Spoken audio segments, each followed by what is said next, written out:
Assalamualaikum warahmatullahi wabarakatuh. Perkenalkan, nama saya Syalwa Latifatul Qalbid. Saya dari jurusan Pendidikan Matematika dengan NPM 242151111101. Nah, video ini dibuat untuk memenuhi salah satu tugas mata kuliah kepramukaan yang diampu oleh Bapak Dedi Nurjamil, Magister Pendidikan. Nah, di dalam video ini saya akan membahas 5 persoalan tentang kepramukaan. Simak baik-baik ya. Baik, kita akan membahas persoalan yang pertama terlebih dahulu. Yang pertama itu persoalannya tentang konteks kepramukaan. Nah, di sini saya akan membahas mengenai pengertian dan konsep pembagian kelompok. Yang kedua, contoh implementasi pembagian kelompok dalam kegiatan kepramukaan. Dan yang ketiga, pentingnya pembagian kelompok dalam gerakan pramuka. Baik, di sini saya akan menanggapi persoalan yang pertama. Nah, menurut saya, dalam kegiatan kepramukaan, pembagian kelompok merupakan salah satu konsep dasar yang sangat penting. Pembagian kelompok dalam pramuka biasanya dikenal dengan sistem regu atau sangga, di mana anggota dibagi menjadi kelompok kecil agar kegiatan dapat berjalan lebih efektif. Melalui pembagian kelompok ini, setiap anggota memiliki kesempatan untuk bekerja sama, berbagi tugas, dan belajar bertanggung jawab terhadap kelompoknya. Nah, di sini saya akan memaparkan contoh implementasi pembagian kelompok dalam kegiatan pramuka. Nah, contohnya itu dapat dilihat dari kegiatan kepramukaan yang ketika melakukan kegiatan perkemahan atau permainan kelompok. Misalnya dalam satu gugus depan atau gudep terdapat beberapa regu yang masing-masing memiliki pemimpin regu. Setiap regu diberikan tugas tertentu seperti mendirikan tenda, memasak, atau mengikuti lomba ketangkasan. Dengan sistem ini, anggota pramuka belajar tentang kerjasama, kepemimpinan, serta kemampuan memecahkan masalah bersama. Oleh karena itu, pembagian kelompok menjadi sangat penting karena dapat menumbuhkan rasa kebersamaan, tanggung jawab, dan kepemimpinan di antara anggota pramuka. Oke, tanggapan saya mengenai persoalan yang pertama sudah cukup. Nah, sekarang kita akan lanjut ke persoalan yang kedua. Nah, persoalan yang kedua membahas mengenai asas dan lambang yang merupakan elemen penting dalam gerakan pramuka. Nah, di sini saya akan membahas yang pertama yaitu pengertian asas dan lambang dalam pramuka. Dan yang kedua, alasan mengapa asas dan lambang tersebut menjadi bagian yang esensial dari gerakan pramuka. Serta yang ketiga, hubungan antara asas dan lambang dengan nilai-nilai yang ingin disampaikan oleh gerakan pramuka. Nah, untuk menanggapi persoalan yang kedua, menurut saya, asas dalam pramuka merujuk pada dasar atau nilai utama yang menjadi pedoman dalam menjalankan kegiatan kepramukaan, seperti nilai kedisiplinan, tanggung jawab, dan pengabdian kepada masyarakat. Nah, sementara itu, lambang pramuka seperti tunas kelapa memiliki makna filosofis yang mendalam. Tunas kelapa melambangkan bahwa pramuka diharapkan dapat tumbuh menjadi pribadi yang kuat, bermanfaat bagi lingkungan, dan mampu bertahan dalam berbagai situasi. Nah, asas dan lambang tersebut menjadi bagian esensial dari gerakan pramuka karena keduanya mencerminkan nilai-nilai yang ingin ditanamkan kepada para anggotanya.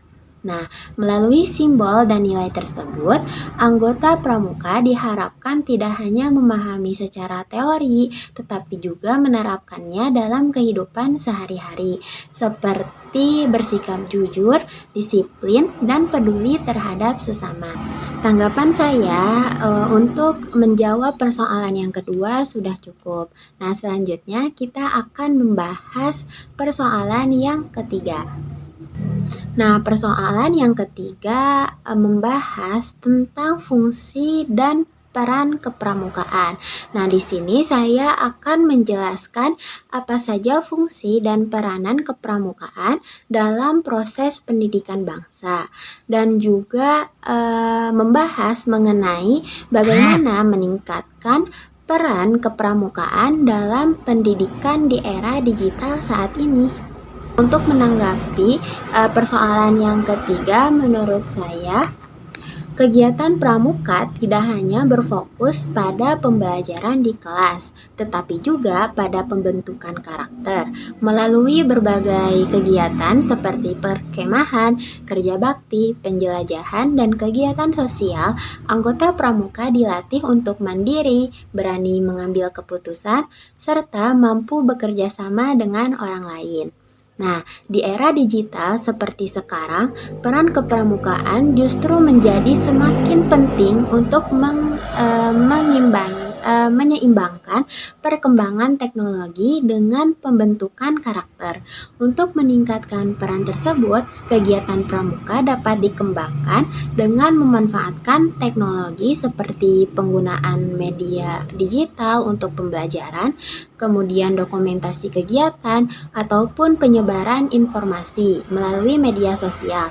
Namun, nilai-nilai dasar seperti kedisiplinan, tanggung jawab, dan kerjasama tetap harus menjadi fokus utama dalam setiap kegiatan. Oke, tanggapan saya untuk menanggapi persoalan yang ketiga sudah cukup. Nah, selanjutnya kita akan membahas persoalan yang keempat. Nah, di dalam persoalan yang keempat membahas mengenai prinsip dasar kepramukaan, metode kepramukaan, dan juga sistem Among di dalam kepramukaan. Nah, yang pertama saya akan menjelaskan secara detail mengenai prinsip dasar, metode, dan sistem Among kepramukaan, dan yang kedua membahas terkait pentingnya memahami dan mengimplementasikan prinsip-prinsip tersebut dalam kegiatan kepramukaan. Nah, tanggapan untuk menjawab persoalan yang keempat, menurut saya, prinsip dasar kepramukaan menekankan pada nilai keimanan kepada Tuhan, kepedulian terhadap sesama manusia dan lingkungan, serta komitmen terhadap diri sendiri. Nah, metode kepramukaan, sedangkan metode kepramukaan adalah cara atau pendekatan yang digunakan dalam proses pendidikan pramuka, seperti belajar sambil melakukan, kegiatan di alam terbuka, sistem beregu, serta pemberian tanda kecakapan. Nah, sementara itu, sistem Among merupakan metode pembinaan yang menekankan pada peran pembina sebagai pendamping yang memberikan arahan tanpa memaksa kehendak. Nah, dalam sistem ini, pembina berperan sebagai teladan yang membimbing anggota pramuka agar mampu berkembang secara mandiri. Oleh karena itu, memahami dan menerapkan prinsip-prinsip tersebut sangat penting agar kegiatan kepramukaan dapat berjalan efektif dan benar-benar memberikan manfaat bagi perkembangan karakter peserta didik. Tanggapan saya mengenai persoalan yang keempat sudah cukup. Nah, selanjutnya kita akan melanjutkan ke persoalan yang kelima. Persoalan yang kelima berisi tentang organisasi gerakan pramuka. Nah, di sini saya akan menjelaskan mengenai organisasi gerakan pramuka dan struktur organisasi yang ada di dalamnya.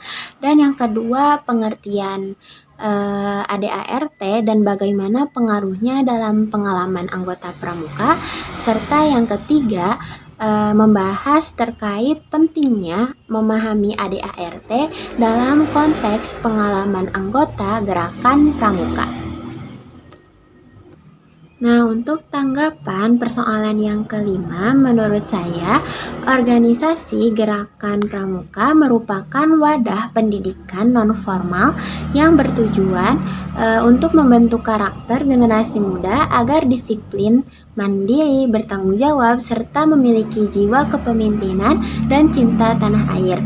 Organisasi ini memiliki struktur yang tersusun dari tingkat nasional hingga tingkat paling bawah. Nah, pada tingkat nasional terdapat Kuartir Nasional atau bisa disingkat Kuarnas yang bertugas menetapkan kebijakan dan program kegiatan pramuka di seluruh Indonesia. Di bawahnya ada Kuartir Daerah atau disingkat Kuarda di tingkat provinsi yang menjalankan program pramuka di wilayah provinsi. Selanjutnya terdapat Kuartir Cabang atau Kuarcap di tingkat yang membina kegiatan pramuka di daerah tersebut. Di tingkat kecamatan terdapat Kuartir Ranting atau disingkat Kuaran yang membina kegiatan pramuka di wilayah kecamatan. Sementara itu, tingkat paling dasar adalah gugus depan atau gudep yang biasanya berada di sekolah atau lingkungan masyarakat sebagai tempat berlangsungnya kegiatan pramuka secara langsung. Nah, dengan struktur organisasi tersebut, kegiatan gerakan pramuka dapat berjalan teratur dan terkoordinasi dengan baik. Nah, organisasi gerakan pramuka memiliki struktur dan aturan yang mengatur jalannya kegiatan, yaitu melalui anggaran dasar dan anggaran rumah tangga atau yang biasa disebut ADART. Nah, ADART merupakan pedoman utama yang mengatur tujuan organisasi, struktur kepengurusan, hak dan kewajiban anggota, serta tata cara pelaksanaan kegiatan. Nah, dalam pengalaman sebagai anggota pramuka, memahami ADART sangat penting karena membantu anggota mengetahui bagaimana organisasi ini dijalankan. Dengan memahami aturan tersebut, setiap anggota dapat berperan aktif, menghargai struktur kepemimpinan, serta menjalankan kegiatan pramuka sesuai dengan tujuan dan nilai yang telah ditetapkan. Dengan demikian, keberadaan ADART tidak hanya sebagai aturan tertulis, tetapi juga sebagai pedoman yang menjaga agar gerakan pramuka tetap berjalan secara terarah dan sesuai dengan nilai-nilai yang dipegang. Sebagai kesimpulan, gerakan pramuka memiliki peran yang sangat penting dalam membentuk karakter generasi muda melalui pembagian kelompok, nilai-nilai asas dan lambang pramuka, berbagai kegiatan pendidikan karakter, serta organisasi yang terstruktur melalui ADART. Pramuka menjadi sarana pembelajaran yang tidak hanya memberikan pengetahuan, tetapi juga membentuk sikap dan kepribadian yang baik. Nah, semoga penjelasan ini dapat menambah pemahaman kita mengenai pentingnya gerakan pramuka dalam kehidupan dan pendidikan. Terima kasih. Mohon maaf bila ada kesalahan dalam pemaparan materi. Sekian dari saya, Oke, cukup sekian dari saya. Mohon maaf bila ada kesalahan dalam penyampaian materi. Wassalamualaikum warahmatullahi wabarakatuh.